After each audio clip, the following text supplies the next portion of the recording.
They created a world so unbelievably unique.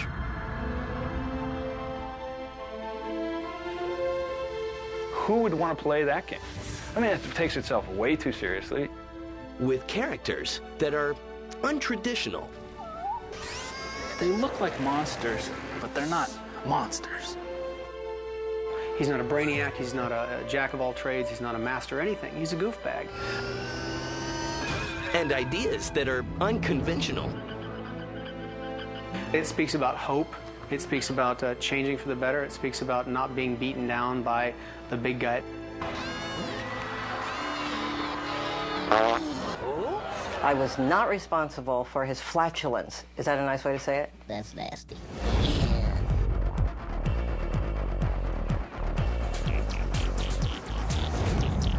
Oddworld, Abe's Odyssey was just the beginning for Oddworld. Their innovative ideas helped change the face of video games forever. This is their story of vision, chances, and an adorable little character named Abe.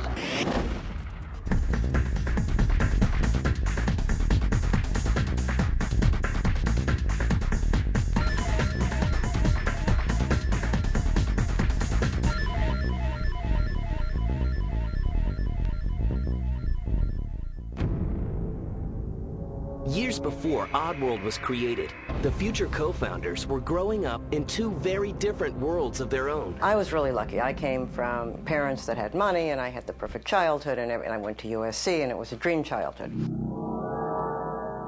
My first memory is sitting in the back of a police car and watching the lights bounce off the houses. My mother married an ex-Marine Teamster. You know, nothing against Teamsters, but I lived with them, so I have the right to say that. But what Lorne did have was a gift, and this gift meant everything. Art probably saved my life, because when I was in high school, I had just become a really bitter, negative, hostile person. Fate would then slowly begin merging these two lives together. While Sherry was working as an executive in computer animation, Lorne was earning his reputation as an accomplished art director. Then in 1991, while working at a special effects company, the businesswoman finally meets the artist. It was very clear that we were both really passionate about what we did. We both really wanted, you know, to create high standards. I thought that for the first time in Hollywood, I was meeting someone that was really direct. Sherry would cut right to the chase. So she would just go, no, that sucks, that's good, that's awful. Beyond their similarities lies something that fascinates Sherry.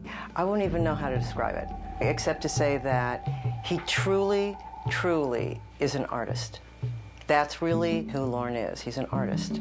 They officially partner up, spending the next few years creating computer animation rides. But along the way, Lorne picks up a new passion and shares his true vision with Sherry. And he said, what we really need to do is we need to build video games. And I thought he was kidding. And I went, why would I want to build a video game? And she just wasn't making the connection. And I was going, it's an economic connection that we need to make the leap to, Sherry. See, here's the deal. This is the new medium. We could be the Cecil B. DeMille's of what's coming down the road. This is music videos in 1980. Thanks to Lorne's persistence, a healthy, brand new video game company is born, and its name is Oddworld. Sherry and Lorne pack up their lives, leave the comforts of Hollywood, and set up shop in sleepy San Luis Obispo. Let the games begin. All video games either had to be some sort of an established puzzle, established fighting game, established this and that.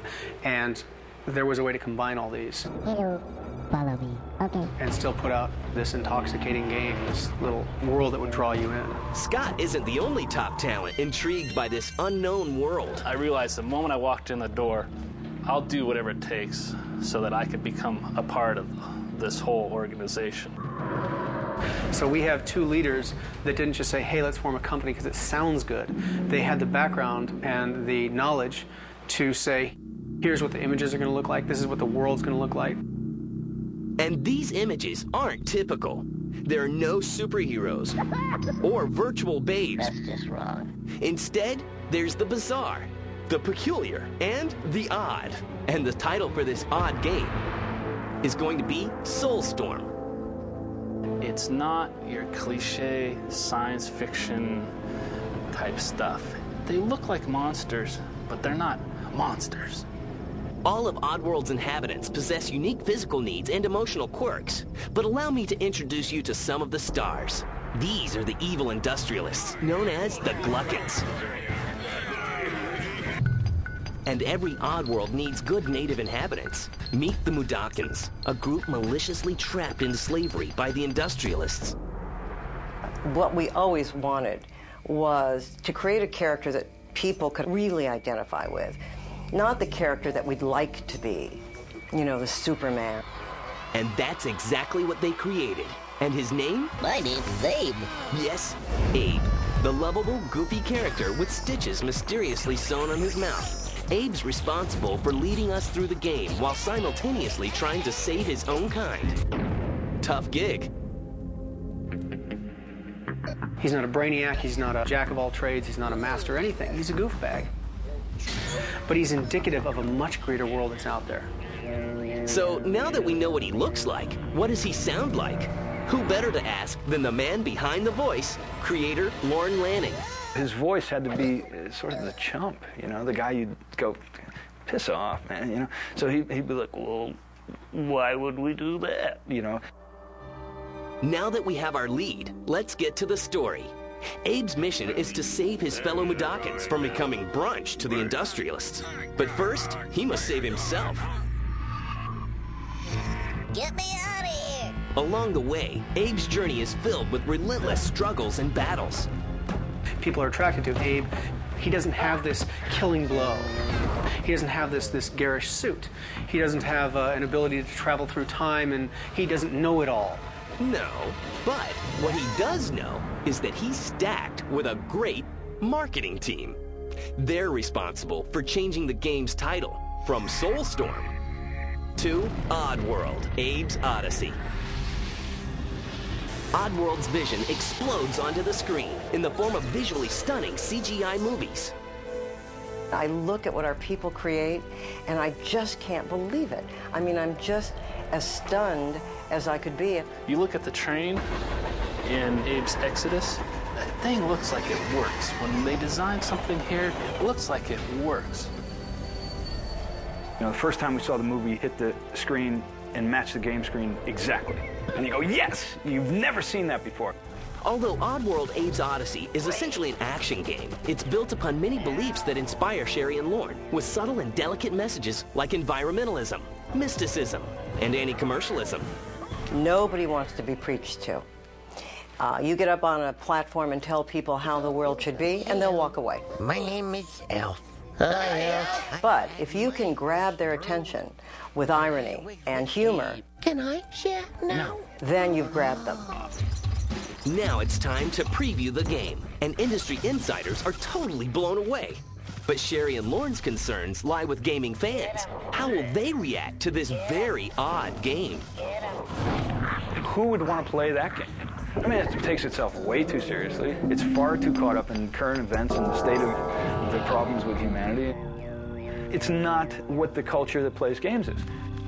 We're going to live and die by our word. If the game fails, we will have no fingers to point to anybody but us. The concerns come to an abrupt halt when Oddworld Abe's Odyssey becomes a smash hit following its September 1997 release for PlayStation and PC. Our lovable little guy has been launched into stardom. Abe's the guy that, in our hearts, we identify with. He's the guy who we think we are. And because of that, that's why we care so much for him. Hello. Hello. Abe's human traits help us identify with him more easily. Like the fact that he, you know, breaks wind. I was in a meeting. The most humble guy in the meeting, he made a joke. And we were talking about, like, what if Abe farts? Not at all. I was not responsible for his flatulence. Is that a nice way to say it?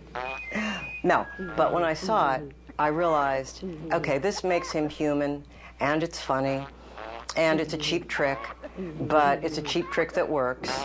Okay, so now we understand the history behind the gas. What's the mystery behind the stitches? For the first time ever, Lorne reveals the answer. When he was born, he was more of a crybaby. And so it was something that was done to him to help this situation. But it was before he was really awake enough, conscious enough as a person to really understand why he had these. But it's something that he feels is a part of him, so he doesn't want to snip loose. Abe and his fellow inhabitants have beaten the odds and climbed to the top of the video game charts. When we come back, the mystery of the moon, the hamburger no-no, and...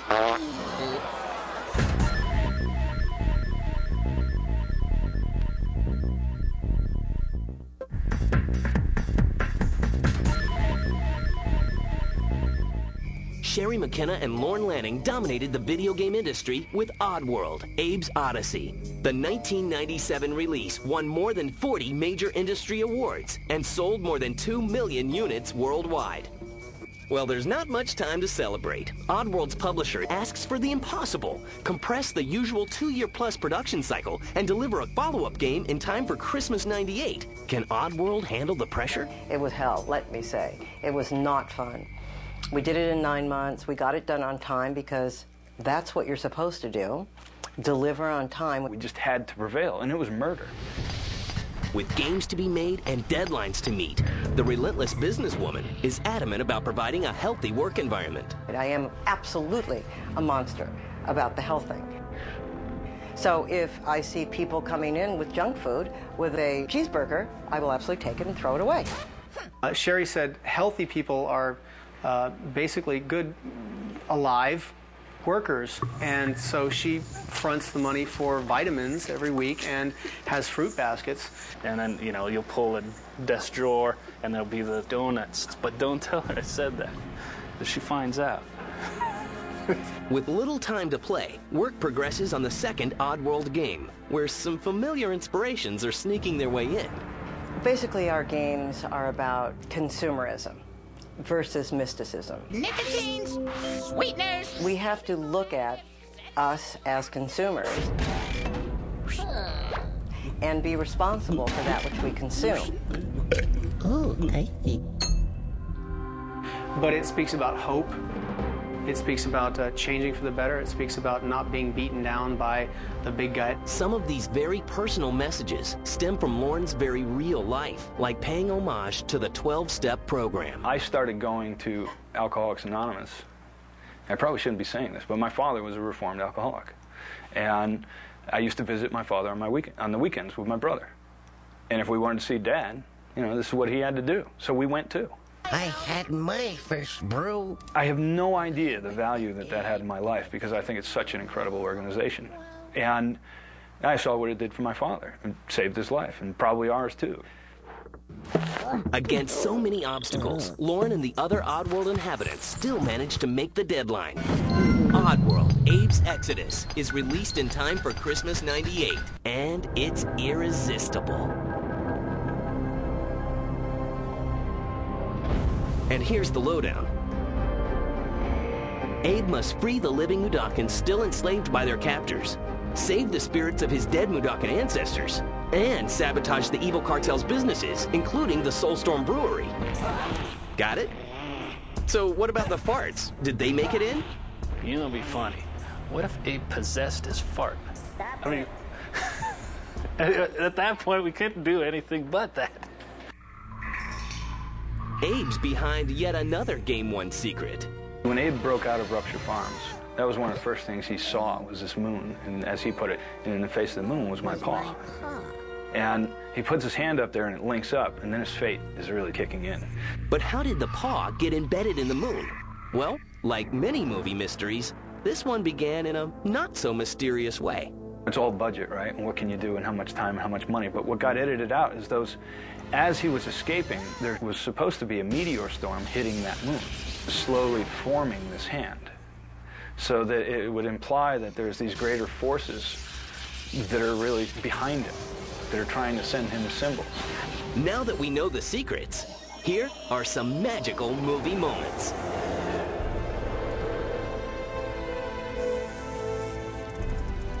I'm a fan of the movies as well. I mean, I'm just as stunned as I could be. and their enthusiasm proves to be historical, coming to life on screen in more than 22 minutes of mini-movies.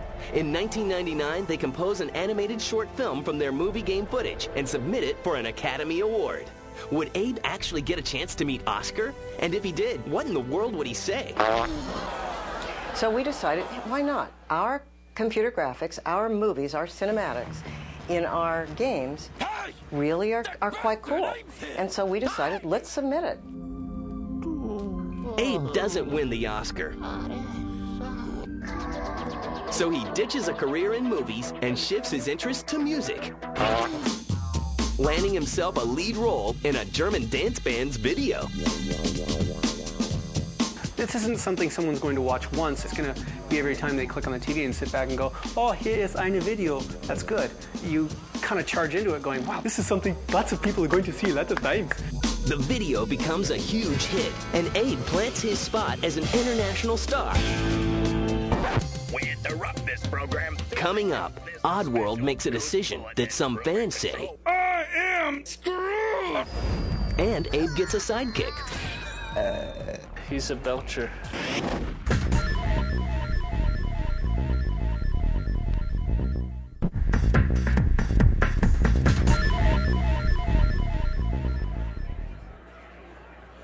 By the year 2000, Oddworld inhabitants produced 2 successful releases that sold more than 4 million units worldwide. Their collection of odd characters were embraced by gamers everywhere. We did our games on the PSX for Sony, and they were great. They were really great supporters. We were very happy being with Sony. Yet that fall, Oddworld drops the bomb on their fans, News for you, Blue. announcing they've agreed to create future versions of the Oddworld quintology exclusively for Microsoft's upcoming Xbox. The Xbox is the content machine today. That machine is the machine that if creative minds are together, they can deliver better content on it. That's it. But fans are infuriated. When our fans found out that we had done that, we got more hate mail than you can even imagine. Somebody's really pissed off. Blasphemy it was. We had a feverish upswing. I go to the web, and you can't help but read the web. And there'll be some people, like, you know, talking crazy talk. I am totally screwed! And, man, that hurt. That hurt. It means they care that much. People believe so much in that universe. Can you imagine touching a human being so much to the point where they so believed in that character? They so identified with the world that we created. They so believed that Abe wouldn't do that. Abe wouldn't go there. Abe wouldn't react that way. For Oddworld, the changes are monumental. The crispness was kind of chilling. To get right up in the screen and kind of look for jagged lines or look for a time delay, you have your face kind of on the screen, just, no, Abe's still there, no, and then your hair would fall out. Oddworld Munch's Odyssey, the 3rd game from Oddworld, premieres along with the Xbox for Christmas 2001. My name is Munch. And Munch, the lonely yet ambitious Gabbit, makes his debut appearance. He was the last one, so he really embodies sort of loneliness and loss. But he had to be distinguishable in a different way. When he goes, I can't find anybody. You know, when he'd say things like that, they'd just be like, oh, you know, and that's what we're trying to do, hit the heart, but in a twisted world. You've got a monoped with 2 hands and this huge head who's aquatic, and yet he's kind of a land animal too, and can speak, and he's got a radar on top of his head. You know, you have to feel for the guy. You gotta like the guy, or at least I like the guy. Hey, what's happening? Hello, Abe. Hey, Munch. He's a belcher.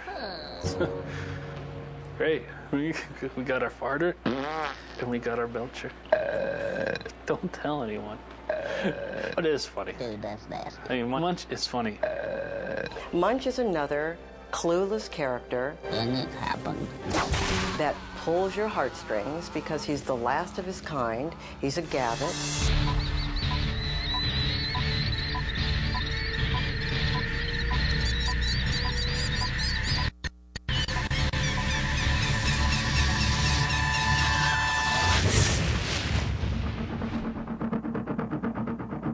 In Oddworld, Munch's Odyssey, Munch tries reaching the last of the Gabbit eggs, while Abe hunts for Mudakan eggs, which contain his unborn brothers. They must complete their quest before they're stopped and killed by the evil Vikers and Gluckins. Oddworld tackles yet another taboo issue by allowing Munch to occasionally use a wheelchair as his mode of transportation. Let's take something that we have an association with, and let's change that. Let's look at that association, knock it apart, put Munch in it, and make it a power-up. It's the best way to get around given what he has. Nothing wrong with that. So, again, something for people to kind of look at and go, this guy's really cool, this guy's really goofy, this is fun. But not all of Munch's assists come from a set of wheels. He gains unnatural boosts of energy from power-ups. Oddworld's version of soft drinks. We go to a vending machine, we get caffeine. Well, they go to a vending machine, they can run 50 times faster.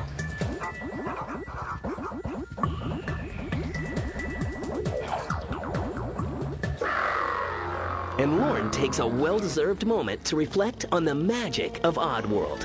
I think when we got shadows to cast directionally, and the way that that looked in the lighting, and the way that that matched the characters, there were certain points, like when we'd be going through the testing, I'd be going, that looks good, that looks good. Okay, make it great. Blow people away. Okay. The game looks great. In spite of the protests, Oddworld fans remain loyal and follow Abe to Xbox, picking up new fans along the way. Oddworld Munch's Odyssey becomes a worldwide hit. With 3 highly successful games, a string of awards, and fans around the globe, what will the Oddworld inhabitants come up with next? We'd like Oddworld to turn into a family event. It'll be like turning on The Simpsons. When you turn The Simpsons on, everyone sits down and watches. That's hilarious. When you turn on Oddworld... Come on, Abe. We're right behind you. Right behind you. Right behind you, Abe. Okay. Here goes. It will be a family sitting on the couch and going, oh, Mike, did you see that? Whoa, that's too high for me. That's hilarious. That's our future. Guys, that is sweet. There's a lot of, I think, what has to define Oddworld is creativity. And the day that it's not defining that for the public, I think we've got major issues. We have to see that we're getting stale before our audience does. Naked mud wrestling. No, I'm kidding.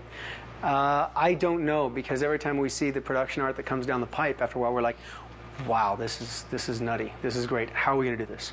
I have no idea. I need a coffee. And then we actually do it.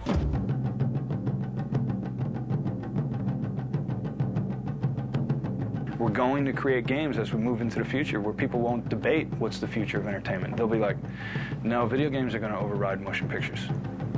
And we're going to hit that mark. And I'm not claiming anyone's hit it yet, and us either, but we will.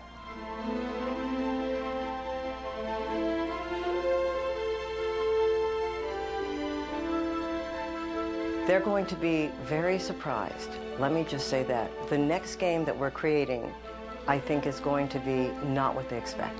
I probably shouldn't say anything more about it but that.